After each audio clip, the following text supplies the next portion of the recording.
Den roman som skulle skapa en ljusare framtid för Gertrud och Sven Edvin Salje var på dessa skuldror. Med den vann han LTs romanpristävlan om bästa landsbygdsskildringen. Prissumman från LTs förlag var på 5 000 kronor och det motsvarade 3 årslöner för ett handelsbosbiträde. Sven Edvin Saljes arbete innan han blev författare på heltid. Utanför våra gränser rasade 1942 kriget i Europa. På dessa skuldror damp ner som ett trygghetens dokument i en otrygg tid. Romanerna skildrar det trygga uppbygget, hur Kjell Loväng tar över en gård på nedgång, hur han rycker upp den och hur han skapar nya förutsättningar för en hel by, Motorpa by. I ytterligare 4 romaner mellan 44 och 73 får vi följa Kjell Loväng och byns fortsatta utveckling fram till gårdens försäljning. Det fanns inte längre några barn som kunde ta över.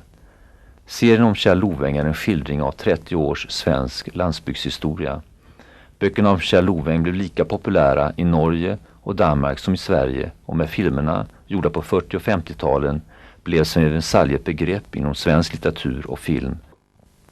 Efter debuten med Dimmorna lyfter 1940 hade Sven Edvin Salje börjat arbeta på en ny bok, och när LTs förlag utlyste en tävling om den bästa romanen med aspekter på nuet och den närmaste framtiden på landsbygden, så visade sig tävlingsstatuterna sammanfalla med grundinnehållet i Saljes nya bok. Den bok som skulle få titeln På dessa skuldror, den första i serien om Kjell Loväng och Saljes stora publika genombrott. Samtidigt hade han träffat sin blivande hustru Gertrud.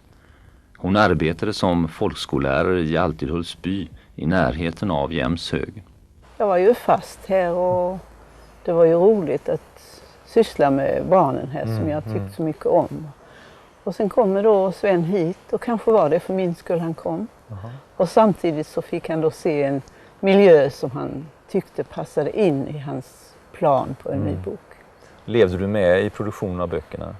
Denna boken och andra böcker sedan? Ja, det är klart att jag gjorde. Allt vad han skrev tog jag del av. Det var inte så att Sven skrev färdigt och sen så kom han med manuset och lämnade det, utan du följde den kapitel för kapitel? Ja, jag renskrev ju. Alltså du dessutom renskrev? Flera av de första böckerna.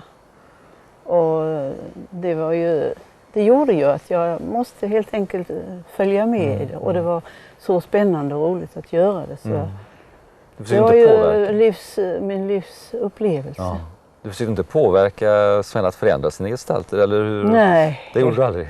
Nej, han hade ju detta så klart i tankarna. Så jag undrade många gånger över hur han verkligen hade kommit på en så bärande idé som det visade sig bli med böckerna.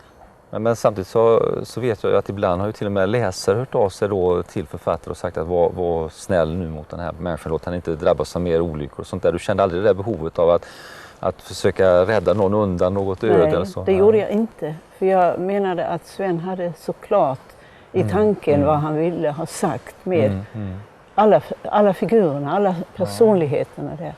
Så att vi diskuterade väl ibland, men vi var helt överens.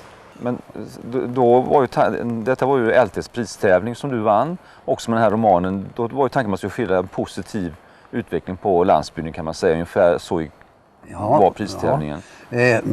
Kravet var aspekter från det närmast förflutna, aspekter på nuet och aspekter in i den närmaste framtiden.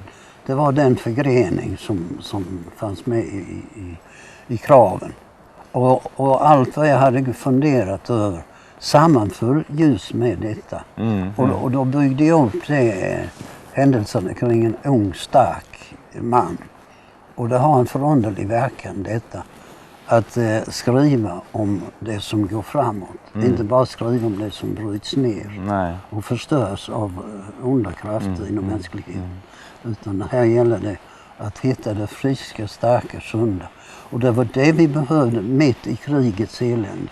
När det brann i knutarna runt om vårt lilla land. Det var väl så att det var inte bara i Sverige dessa böckerna sålde ju enormt mycket, utan också i Norge och Danmark som då befann sig under ockupation. Så tog så lätt emot oerhört positivt de här böckerna. Ja, omedelbart när det blev känt så blev det upplagor som överskred svenska, särskilt i Norge. De behövde detta som en frisk dryck mitt i eländet som vi hade. Stod det på något sätt för det som var tryggt och stabilt då i tillvaron, något som ledde framåt? Kan man säga det? Jag pekade hän mot ett normalt liv igen, bort ifrån krig och ond bråd död.